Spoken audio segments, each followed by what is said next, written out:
بسم الله الرحمن الرحيم. الحمد لله رب العالمين، والصلاة والسلام على سيد الأنبياء والمرسلين وعلى آله وأصحابه أجمعين. أما بعد، فأعوذ بالله من الشيطان الرجيم. بسم الله الرحمن الرحيم. الرحمن علم القرآن، خلق الإنسان، علمه البيان، صدق الله العظيم. حمد و توصیف کی معراج تصور دے دے،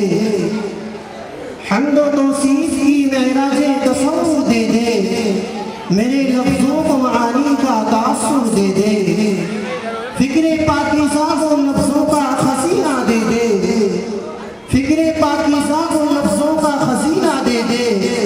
حسن ادراک کو معیار تبحر دے دے۔ اسٹیج پر جلوہ افروز حضرات، اساتذہ کرام، مہمانان اعزاز اور وفقاء بزم،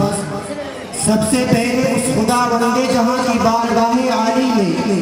گلدستہ حمد و ثنا پیش کرتے ہیں، جس کے قبضہ قدرت میں صبح کی درخشانی، تابش مام کی تابانی، آسمان کی بلندی، آفتاب کی روشنی، ماہتاب کی چاندنی، ستاروں کی تابندگی، آبشار کی نغمگی، بلبل کا ترنم، کلیوں کا تبسم اور دریا و سمندر کا بے گرا تسلسل ہے، جس کے جلوے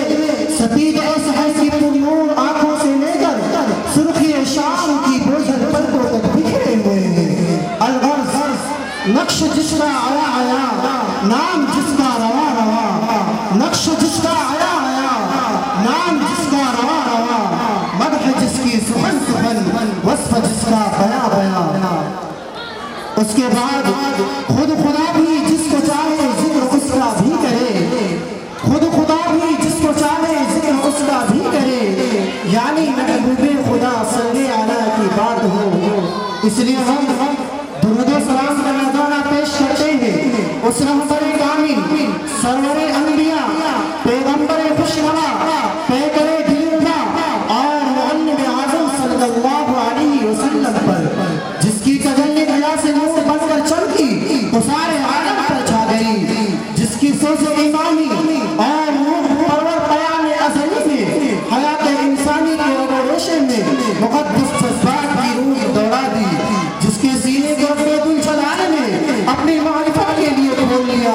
اور اسے اپنی نورانیت سے لبریز کر دیا، جس کی شوکت کے سامنے یہ آسمان سرنگوں ہو گیا، جس کی صداقت کی شعاعوں اور صداقت کی کرنوں سے سارا عالم جگمگا اٹھا، جس کی رفتار و گفتار اور صاف و کردار اور ملفوظات و معمولات پر بے شمار کتابیں تعریف کی گئی، جو شفاعتوں کا ضامن اور سخاوتوں کا وارث ہے، متاع زیست کی رہی ہے منت اور کائنات جس کے جبیل کا صدقہ ہے۔ یہ تخلیق اللہ نے زمین پر پھول بوٹے تکلیاں جگنو،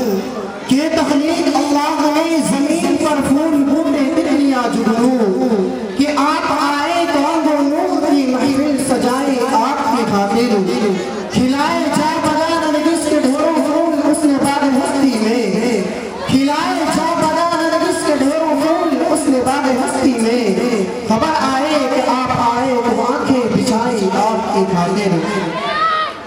اور ساتھ ہی ساتھ ہم ان اساتذہ کرام، مہمانان اعزاز اور وفقاء بزم کی خدمت میں تشکر و امتنان کے کلمات نچھاور کرتے ہیں، جنہوں نے اپنے مصروف ترین اور قیمتی اوقات میں سے کچھ وقت ہمارے اس بزم کے لیے نکال کر رونق بزم میں اضافہ کیا، کیونکہ محفل میں چار چاند لگانے کے باوجود، محفل میں چار چاند لگانے کے باوجود جب تک نہ آپ آئے اجالا نہ ہو سکا، اور خوشبو سے جن کی گشتے چمنزار بن گیا، اور خوشبو سے جن کی گشتے چمنزار بن گیا، مہنگا ہوا ہے جن سے بنا با آپ ہے، حاضرین بزم زبان و بیان اور قلم و انداز کی اہمیت اور افرادیت ہر دور میں مسلم رہی ہے، مگر اس کی اہمیت اس وقت مزید بڑھ گئی جب خدا منزل ولا وزان کی لازوالوں کے کتاب میں اس کو سند عزت و کرامت عطا کرتے ہوئے نسل انسانی کے آگے متعارف کرایا اور اپنے بنانے کی شان میں اس کی مدح سنائی ان الفاظ میں کی علم بالقلم تو کہیں فرمایا نون والقلم وما یسطرون تو کہیں فرمایا علم بالبیان۔ زبان و بیان اور علم و اعتراض کی اسی اہمیت کے پیش نظر اکابر دارالعلوم دیوبند نے مدارس اسلامیہ میں انجمنوں کے قیام کی طرف توجہ دلائی، جس کا ایک عمل مظہر انجمن اصلاح اللسان کی شکل میں ہمارے سامنے ہے، جس نے قیام کے روز اول ہی سے آج تک زبان و بیان اور علم و اعتراض کے تعداد انمول جامع پارے اور قیمتی ہیرے عطا کیے ہیں اور ابن حقیق زبوں کو سوار کر اس میدان کا شہسوار بنایا ہے۔ اس رب کریم کا فضل و احسان اور ہمارے لیے مقام مسرت و شادمانی ہے کہ ہم آرائی بزم بانی مدرسہ مفسر قرآن علمی سے مدنی حضرت عربست مولانا محمد صدیق صاحب نور اللہ مرمدہ کے لگائے ہوئے کمر آور درخت کو اپنے خون جگر سے سینچنے والے مین کارواں سالار قافلہ سرپرست انجمن ہادہ حضرت اقدس حافظ شبیر احمد صاحب دامت برکاتہ العالیہ محتوی مدرسہ ہادہ اور تعلیمی تربیتی انتظامی تقریری اور تعمیراتی کاموں کے ذریعے اس ادارے کو امتیازی شان کا حامل بنانے والے ناظم مدرسہ مفتی محمد ارشد صاحب قاسمی کے زیر نگرانی نیز مفتی محمد جنید مفتی محمد سرور عالم مولانا محمد حبیب صاحبان کے زیر نگرانی جامعہ ہادہ کے وسیع والی صحن میں ایک عظیم شان اجلاس کے انعقاد کی سعادت حاصل کر رہے ہیں۔ دعا ہے کہ اللہ تعالی